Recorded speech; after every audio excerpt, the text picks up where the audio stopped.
Sakura, have you noticed how many people are at this airport today? It reminds me of pre-pandemic times. Yes, Professor.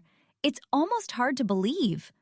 But I've been reading that Japanese overseas travel hasn't fully recovered yet, right?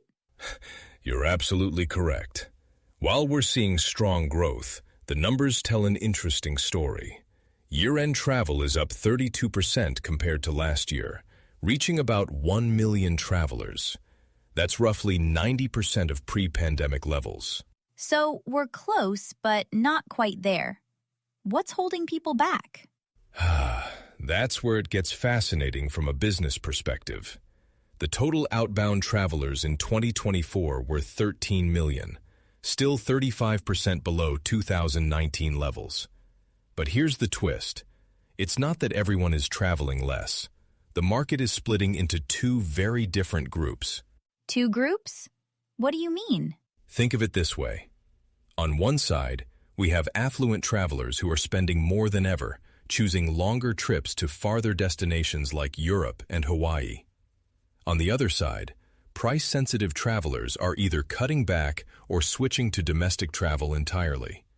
The industry calls this polarization. That's quite a divide.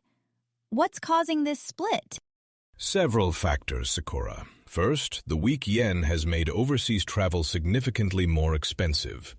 The average cost per person is now 275,000 yen, up 9% from before. For wealthy individuals benefiting from stock market gains, this isn't a problem. But for average households... It's a real barrier. I remember reading that 75% of people surveyed said they won't travel this holiday season, with 28% citing high costs and 25% mentioning tight household budgets. Exactly. You've been doing your homework. Now, let me share something intriguing about the wealthy travelers. They're following what the industry calls the high, far, long trend. High, far, long? That sounds like a travel motto. It is, in a way. High price, far destination, long duration. Destinations like Europe, Hawaii, and the U.S. mainland now account for 37% of travel plans, up 8.8 points from last year. Meanwhile, nearby destinations like Korea and Taiwan have decreased. Travel companies like HIS report that bookings to Cairo increased 94% and Barcelona rose 52%. Wow, those are dramatic shifts. But Professor, with all these changes, how are travel companies adapting their business models? An excellent question. The industry is making a fundamental shift from competing on price to competing on peace of mind. Take Trip.com, for example. They've deployed about 100 staff in Japan, providing 24-hour support. Support for what exactly? Everything from booking issues to checking in at hotels.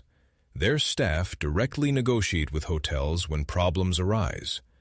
They've also minimized booking failures by contracting directly with hotels rather than using intermediaries. And here's the business insight. Booking failure rates through intermediaries are directly tied to staff performance evaluations. So they're making quality a measurable metric. That's smart business strategy. Indeed. And they're not just focusing on human support. They're leveraging AI technology in their apps to recommend destinations and restaurants, handle bookings, and even provide real-time translation services.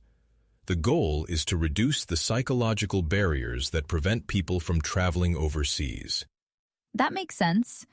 I imagine many people find the planning process overwhelming, especially if they're not experienced travelers. Precisely. Trip.com's vice president noted that inexperienced travelers face anxiety about choosing destinations, booking logistics, and language barriers. By addressing these pain points with technology and support, they're expanding the potential market. But, Professor, I've heard some concerning news about travel safety, particularly to the United States. Is that affecting Japanese travelers too? You're touching on a critical issue. Safety concerns are becoming a major factor in destination selection. Reports from Canadian tourists refusing U.S. travel due to safety concerns have made headlines. The strict immigration enforcement has created incidents where tourists were detained, and these stories spread rapidly on social media. That must be creating negative perceptions globally. It is. The World Travel and Tourism Council estimates the U.S. could lose $12.5 billion in international visitor spending this year. Interestingly, though, despite political tensions between Japan and China, Japanese travel to China remains relatively stable. So, geopolitical issues don't always translate directly to travel behavior. Exactly right, Sakura. It's more nuanced than that. Both ANA and JALU report no significant changes in booking patterns for Japan-China flights over the next 3 months. This suggests that travelers make complex decisions based on multiple factors, not just international relations. Professor, thinking about all of this from a business perspective, what does the future hold for Japan's overseas travel market? The polarization will likely continue. The gap in travel behavior reflects broader economic inequality.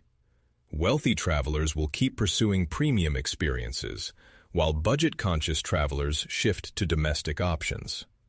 For the travel industry, this means developing distinct strategies for each segment. So companies need to serve both luxury seekers and value seekers? More than that, they need to expand the overall market by making overseas travel feel accessible and safe for those sitting on the fence. This requires digital innovation, robust support systems, and clear communication. The companies that successfully lower psychological barriers while maintaining quality will capture growth. It sounds like we're witnessing a transformation in how Japanese people think about overseas travel. We are indeed, Sakura. This isn't just about tourism. It reflects Japan's economic structure, income distribution, and how people allocate their time and resources in a changing world. You've been listening to Narrative Japan. Until next time, stay curious and keep listening for the whispers beneath Japan's economy.